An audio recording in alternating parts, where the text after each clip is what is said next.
पे उसी सिस्टम को आपने आए दिन गालियां दी हैं, और आपने ये कहा है कि जो सिस्टम दूसरों पे एप्लीकेबल है मुझ पर एप्लीकेबल नहीं। उन्होंने ये भी कहा कि आपने इस्लाम का गलत उपयोग किया, आपने सियासत के लिए आपने इस्लाम में से और रिलीजियस टर्म्स को पॉलिटिकल एक्टिविटीज में आपने यूज किया।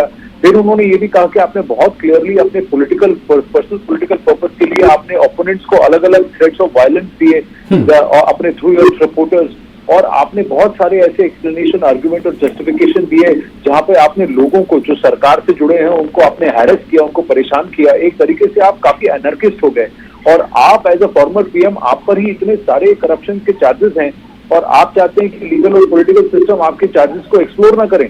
ये आप कैसे कह सकते हैं? अगर आपको लगता है पाकिस्तान जंगल हो गया, तो आपने माजी को याद करें कि पहले आपने किस तरीके के सिचुएशंस क्रिएट किए थे जब आप पावर में आए थे। देखिए, एक बात गौरतलब है कि इमरान खान पर 100 से ज्यादा केसेस हैं। ये अब तक कई बार कोर्ट ने भी इनकी मजम्मत की है क्योंकि कोर्ट में पेश नहीं हुए। आज इस बात का हल्ला हो रहा है कि इमरान खान को कोर्ट के अंदर से कैसे गिरफ्तार कर लिया गया या उनको कैसे वहां से उठा लिया गया। ये बात जो है वो इस्लामाबाद हाईकोर्ट के चीफ जस्टिस पूछ सकते हैं, लेकिन इमरान खान खुद जब कोर्ट के बार बार समन्स आए थे और वो कोर्ट में पेश नहीं हुए थे, तब उन्होंने कोर्ट की तौहीन नहीं की थी। देखिए, इसमें प्योर प्ले ये सब जो दिख रहा है ये सियासत हो रही है। जो एक टाइम में नवाज शरीफ के साथ जिस तरीके से सलूक किया गया था मिलिट्री एस्टैब्लिशमेंट के इशारे से, वो उसी तरीके का सलूक अब इमरान खान के साथ हो रहा है। इमरान खान ने इसको अपने नैरेटिव को बड़े बखूबी अपने फेवर में बदला है, लेकिन अगर पाकिस्तान की जो माली हालत आज जो बिगड़ी हुई है, जिस तरह से वो पूरी तरह से कंगाली के कगार पे हैं, इसमें बहुत ज्यादा इमरान खान की भी गलतियां हैं। इमरान खान ने बहुत सारे सियासी और स्ट्रेटेजिक मिस्टेक्स किए, और उन्होंने उस वक्त पंजे नहीं कसे जब इनको कंट्रोल करना चाहिए था। इनके 3, साढ़े 3, 4 साल के अंदर जो मिस गवर्नेंस हुई है उसका खामियाजा पाकिस्तान आज भुगत रहा है। लेकिन ये ब्लेम पूरा शहबाज शरीफ और उनकी सरकार पर भी जा रहा है।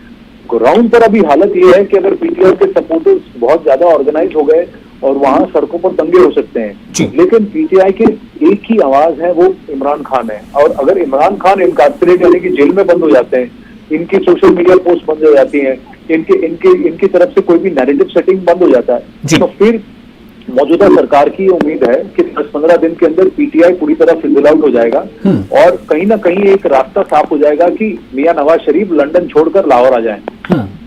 लेकिन एक सर, आप बिल्कुल सही कह रहे हैं, जो कुछ है अब तो पाकिस्तान बड़े कम इसके तो आसार नजर नहीं आते कि किसी तरह से इमरान खान बाहर आ जाए। लेकिन जो आपने कहा कि इस्लामाबाद हाईकोर्ट इस पर सवाल उठा सकता है और वो उठा भी रहा है, जो अब जैसा अभी हमको खबर मिल रही है कि वहां हियरिंग शुरू हो गई है और इस्लामाबाद हाईकोर्ट के चीफ जस्टिस आमिर फारूक ने सवाल उठाया है कि उनका कहना है कि वफाक अपनी जिम्मेदारी से भाग नहीं सकता, मैं आंख बंद करके गैर कानूनी अमल को नहीं देख सकता। उनका ये कहना है इस पर।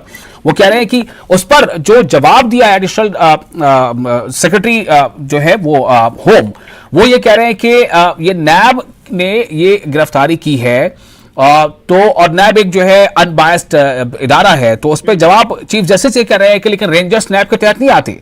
तो क्या आपको क्या लग रहा है कि कहीं ना कहीं जो अभी ब्रिगेडियर धीमान कह रहे थे कि वहां का जो लॉ ऑफ इंस्टीट्यूशन है उसमें भी कहीं ना कहीं एक दो फाड़ है, मतलब एक शायद नरम रुख है इमरान की तरफ, दूसरा जो है वो मौजूदा पॉलिटिकल एस्टेब्लिशमेंट की तरफ। तो क्या ये सब कुछ मतलब खुल के जाहिर होता चला जा रहा है कि पाकिस्तान की दरअसल असलियत है क्या वहां?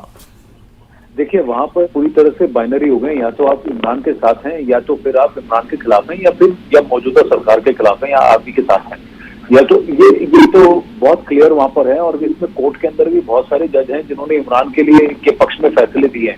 एक चीज आप कह सकते हैं कि रेंजर्स कोर्ट रूम के अंदर तक नहीं पहुंचे, लेकिन कोर्ट प्रेमिसेस के अंदर से इन्होंने इमरान को गिरफ्तार किया है, इनको पिकअप किया है। तो इसकी जवाबदेही जो है वो रेंजर्स, क्योंकि पिछली बार जब पुलिस गई थी तब आपने देखा क्या हुआ था सूरत हाल। वहां इमरान के सपोर्टर्स ने इतना दंगा किया कि पुलिस को टीयर गैस और आंसू गैस छोड़ने पड़े। उसको भी इमरान खान ने घूम के ये कर दिया कि पुलिस की दहशत गर्दी है, जबकि प्रॉब्लम पूरा मसला और पूरा वहां पर लॉ एंड ऑर्डर का सिचुएशन इमरान खान के सपोर्टर्स ने किया था। तो ये पूरी तरह से जो एनर्जी वाला फॉर्मूला है ना कि आप इतनी वहां पर गंद मचा दो, इतना दंगा कर दो, इतना माहौल ऐसा बना दो कि कुछ लॉ आपको कोई टच ना कर सके, कि आप अपने सपोर्टर्स को इतना रेबल राउज, इतना राइज करा दीजिए कि उसके बाद कोई सपोर्टर कोई लॉ आप पे एप्लीकेबल ना हो। पुलिस आपको बुला रही है, आपके खिलाफ केसेस हैं, इस केस पे आपको अगर कोर्ट में समन किया गया है, आपने क्यों रेजिस्ट किया, आप क्यों नहीं गए, इस पर कोई सवाल, इसका कोई जवाब इमरान खान नहीं दे रहे हैं। तो देखिए, तालीम जवाब से बचती है। तो दोनों की कहीं ना कहीं गलती है, लेकिन ये सियासत प्ले आउट हो रही है। इमरान खान जितना डिले कर